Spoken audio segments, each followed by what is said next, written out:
ушул партия менен чогуу бирге барсак, келечекте бардык нерсенин баары жасалат. Эгерде биздин Кыргызстанда элдин жашоо турмушу жакшырсын десеңиздер, ушул номер 8-чи Өнүгүү прогресс партиясын шайлап коюңуздарды суранамын. Сокулук районунда же Московский районунда сүттүн баасы 11 сом болуп атат, Бишкек шаарында 55 сом болуп атат. Бул жерден дагы ортомчулук жок болуш керекпиз. 25%га азык-түлүктүн баасын түшүрөбүз. Биз иштейбиз. Биз эч качан чарчабайбыз. Биздин партия мыйзамдын так аткарылышын көзөмөлдөйт. Биз революцияны агрардык тармакта кылабыз.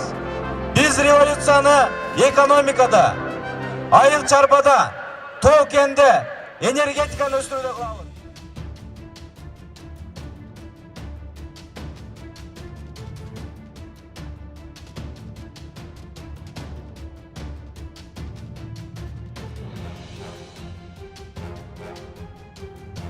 Эгерде эскиче жашайм десеңер, анда эски партияны шайлай бергиле.